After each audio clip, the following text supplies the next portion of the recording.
My friends, I am Vivian McPeak, and this is Hempresent. If you have feedback or would like to suggest a guest or topic for Hempresent, email me at hempresent@gmail.com. John Marsh is a United States Marine Corps veteran. He was awarded High Times Magazine Garden of the Month in April 1995 and designated High Times Freedom Fighter of the Month for July 1996. John operates the largest social media cannabis oil healing group in the world, and he's joined me today to tell us all about it. Welcome, John, to Cannabis Radio. Thanks, Vivian. Good afternoon. You know, I should have known this, but I didn't realize that you were High Times Freedom Fighter of the Month for July 1996.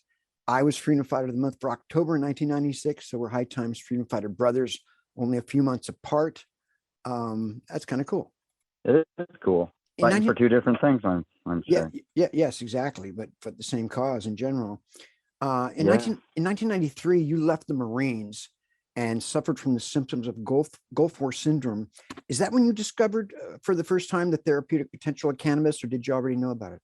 I smoked in college in 86 and 87, 88, 89, but I didn't know why I was using it at the time, probably just socially. But once I got out of the Marine Corps and I had served in Kuwait, we went through some pretty hellacious environmental areas that were heavy, thick smoke for hours. And when I got out, I lost 20 pounds.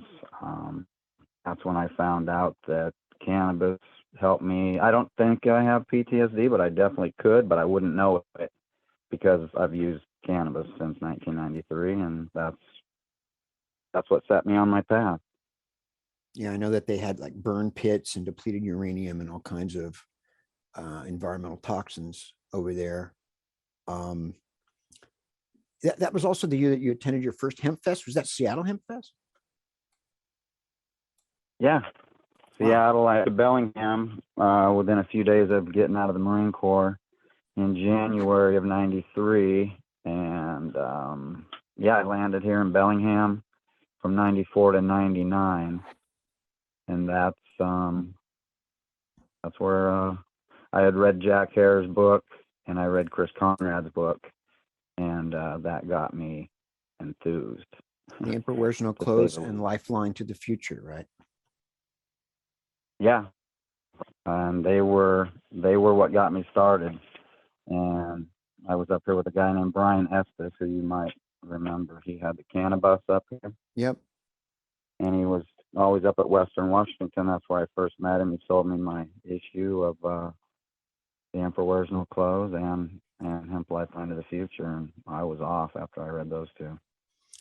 I want to get into the social media cannabis oil group that you started some time ago, but you have some stories about how it all came to be and what led up to your founding the group.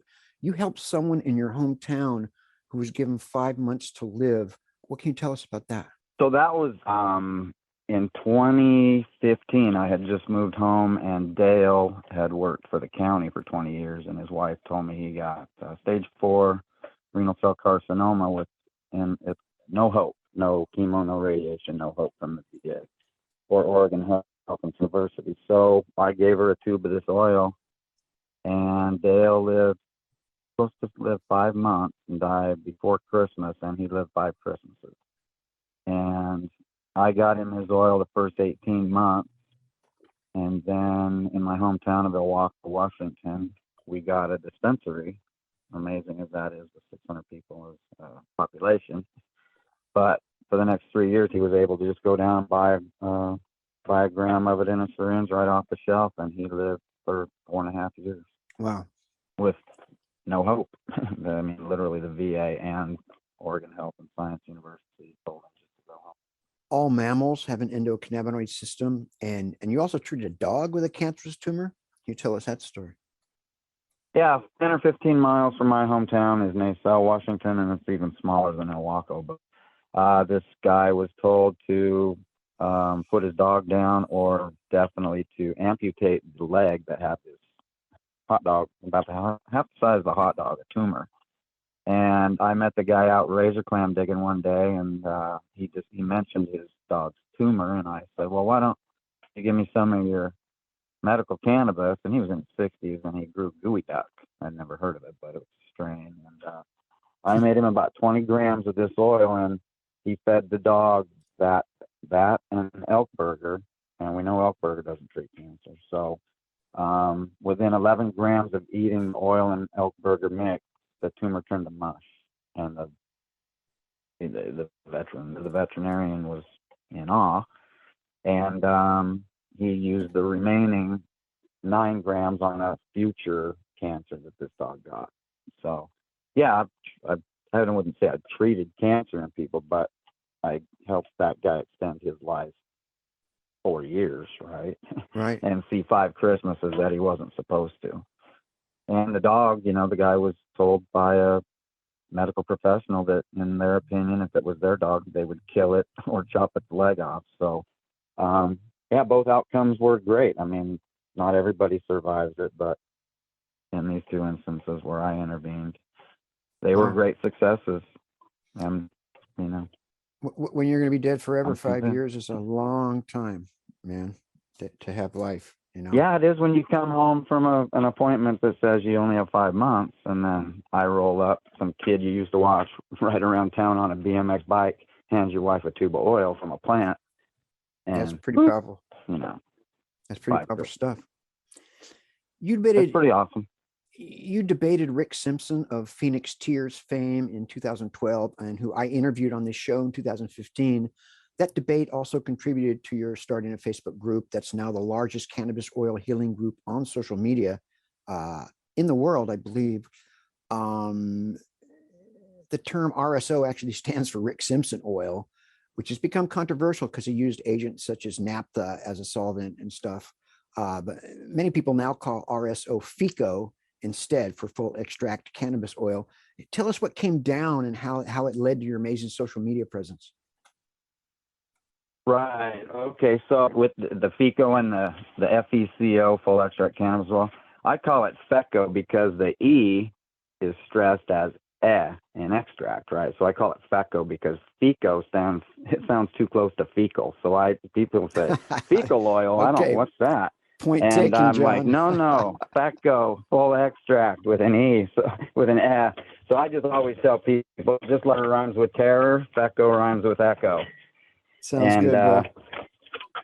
So I go into Rick Simpson's fan page on May 22nd of 2012, and there's a discussion going on about solvent use. And I said, okay, well, Rick recommends light Canadian naphtha, which if you're not in Canada, you can't get, right?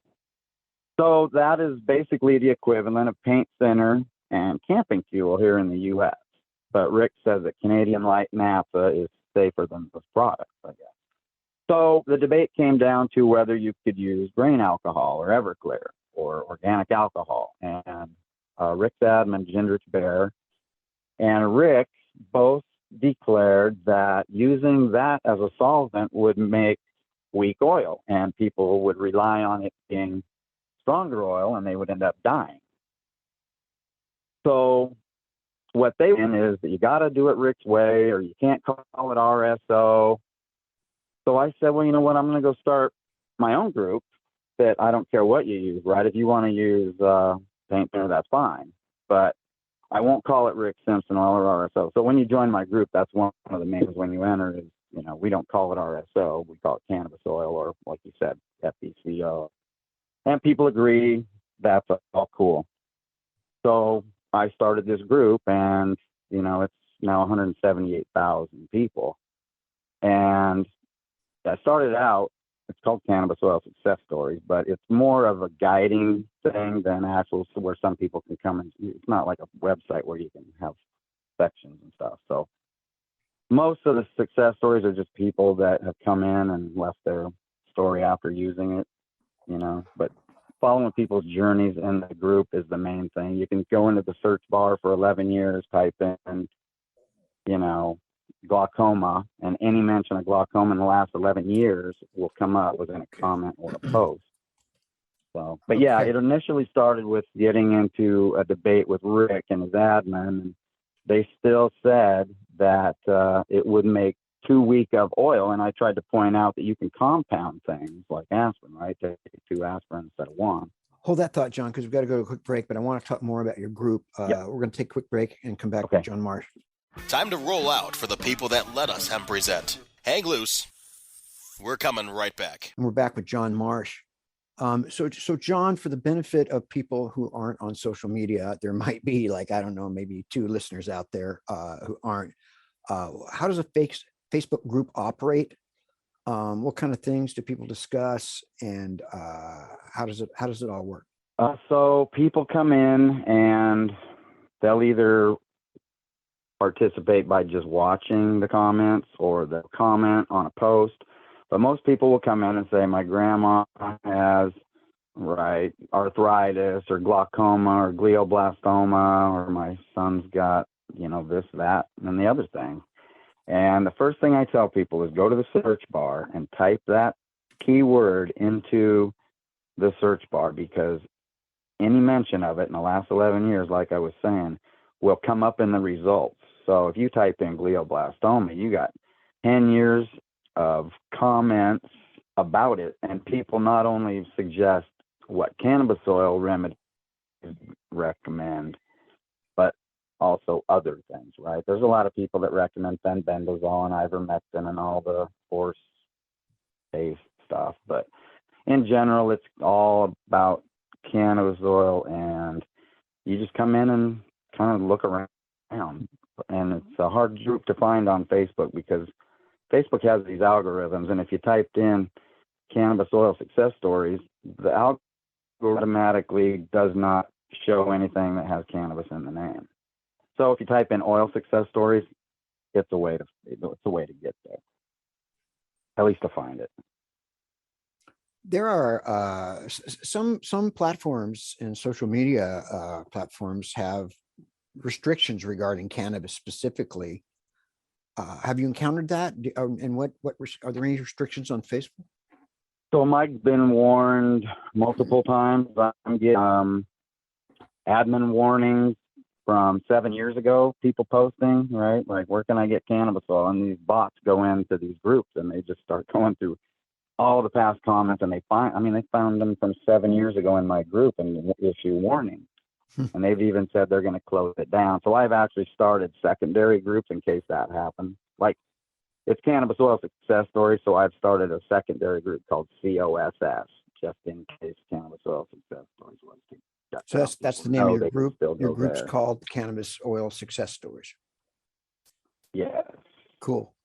I have SIBO, small intestinal bacterial overgrowth, and a while back I joined several SIBO Facebook groups.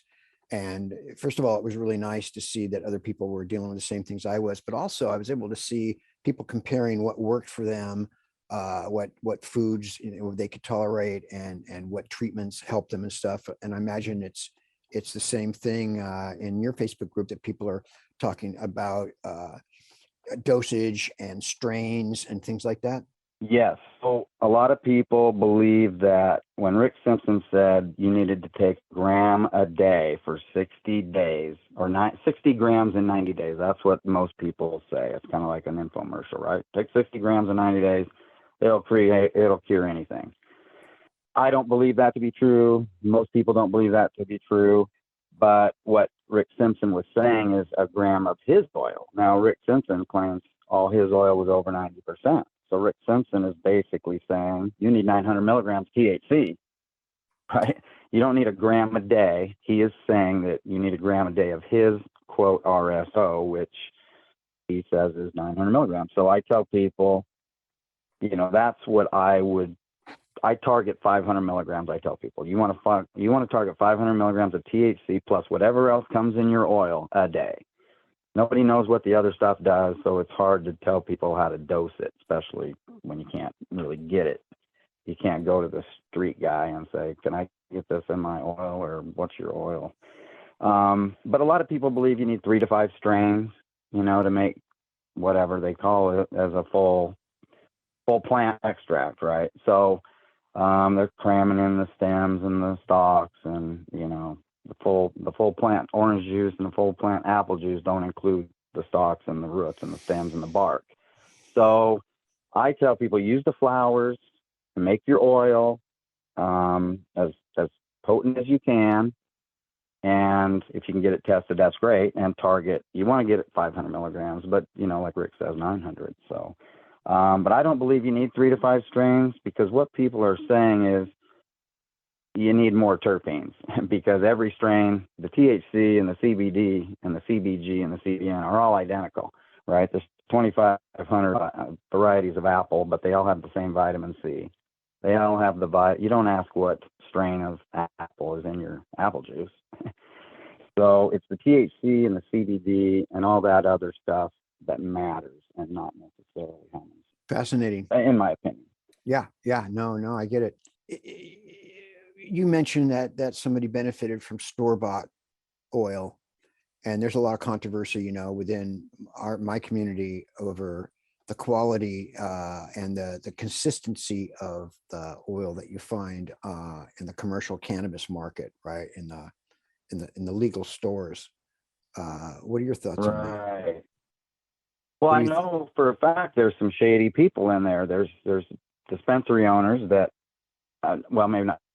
There's persons that know lab people. They'll fudge those numbers on purpose. They just do, and it's almost everybody. If I didn't make, the people bought it in a store, and I would say that more people have been directed by me to go to a store and get it than I have supplied people. I've supplied people who had 20 seizures a day, and one woman went 14 weeks without having one, and she went 20 a day for 30 years. I made that oil. The guy that lived for 3 Christmases, or for 5 Christmases, 3 years longer, on store-bought oil. It was, and actually I can tell you the brand. It's made in Washington, obviously, because you can't get it from out of state.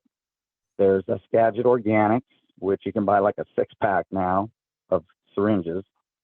It's like $18 a gram. Johnny Vanilla is $15 a gram. And when you say syringes, so what I recommend, I think it's important to say you're not shooting it up. It just comes in a syringe, and then you take it orally. Right, not needle point. Yeah, they're what you feed a gerbil with, as opposed to jamming it in your vein. Yeah. Non-needle oral syringes. Yeah, it's just the easiest way to put it in and dose it, because you can look if it's calibrated. You can say, oh, there's 1/10 of a gram. And it's very viscous and goopy, out, right? Yeah, it's like honey. It's literally like honey. So what I tell people, like if Grandpa's gonna be treating his glioblastoma, and Grandpa doesn't know much about THC, I say get that gram of oil, which is 70% is 700 milligrams. You squirt that in a 1 ounce bottle of coconut oil, and boom, feed in drops. Each drop will be less than 1 milligram of THC. Right on. We have even less than 1 milligram of this segment, so we're going to take a break and come right back. Time to roll out for the people that let us Hempresent. Hang loose. We're coming right back. We're back with John Marsh from the Social Media Cannabis Group. John, I hear you have some cool travel plans. Is that something you can talk about here? Oh yeah, I can. Yeah, I'm going to Costa Rica in a little while to maybe help get a couple CBD businesses going into some little pharmacies in a certain area, which is kind of cool. But last year I went to Jamaica, and I was looking for a place to put a retreat where I can put up some geodesic domes and invite people to come and take oil where they can't take it, like in Missouri or Texas or whatever, right? So I went to Jamaica for a few months, and actually stayed at Coral Cove, which was featured in CNN on that mushroom special the other night. So that was great. And I'm looking forward to converting my cannabis museum, which I just designed, and maybe putting it into a trailer and traveling around, maybe to Vegas, and maybe set that thing up permanently. But I do want to travel around and check out more of the cannabis realm outside the Pacific Northwest, because it's just kind of where I've been pulled up since I was born. You mentioned your cannabis museum. You recently displayed your collection of artifacts at the Cannabis Science Conference in Portland, Oregon. I checked it out at thecannabishempmuseum.com, thecannabishempmuseum.com.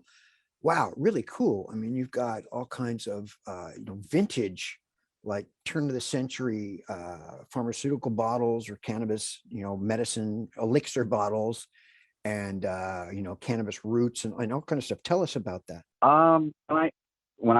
I got arrested in 1994 growing in my basement, and so when I came back from the Gulf, I realized I had been sickened by possibly the depleted uranium you're talking about back earlier.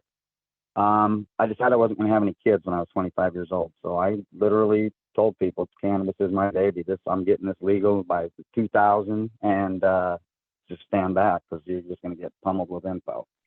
So that's kind of where my head was. I feel you, man. I felt I got the same shit. Right. So here we are. But I started just collecting here and there. I got a tin, one of the 300 cannabis cigarette tins. I don't think it's LVs, but anyway, I got a few of those, and then I just started buying up these artifacts, a bottle here, bottle there. I've got some blouses from Ukraine that are made of hemp that are 100 years old. I've got a hackle from Ukraine, which they use to shred hemp. I bought it before the war. Looks like a little bed of nails. So a little bit. I have two of them. One from Kentucky. So in my display, I have a little section about Kentucky because Kentucky was big into that and tobacco, and they chose the wrong plant to propagate, for the next century. But I just started collecting, and now I've got probably $50,000 worth. Those big blue jars you saw on there are from the British Navy, and they used to transport opium, hair, or the coca leaves and cannabis leaves to this Portsmouth and Chatham. They were resupply locations for the British Navy, and the pharmacists there on the island would turn them into pills or whatever, oils and tinctures, and then they'd go send them back out on the ships for the old sailors. John, we got awesome stuff, we have we have maybe a minute and a half left in the show. So in 30 seconds, what are your final thoughts, man? What would you like to leave our listeners with about your group? Well, so as far as the group, if you're on social media and you are on Facebook, I would go and search oil success stories and see if it comes up. If you got any questions about, cannabis oil, but to find me, I'm at thecannabisconsultants.com, thehempconsultants.com, or I'm on LinkedIn with like 1,100 cannabis connections. So for people to find my group, they could do it. And I don't know, it's going on the 11th year. I mean, May was the 11th year of waking up every day and looking at what people are asking and saying, if I had your disease, this is what I would do. Okay. So for, almost over 4,000 days, I've done that. So I'm ready to take that from a social media aspect and 20% of my life doing that and just do it all right, in a bigger realm, I guess. John, thanks for being on the show, man. Yeah, it was excellent. Right on. I appreciate the time. That concludes this installment of Hempresent and Cannabis Radio. When it comes to prohibition, you got the right not to remain silent. Activism requires a voice. Find your voice to speak up for justice because resistance is fertile. The Hempresent intro music is 7 Mile Beach by Joanne Rand, and the outro music is Take Back the Plant by Stickerbush. Stay strong, folks. See you next week. Marijuana.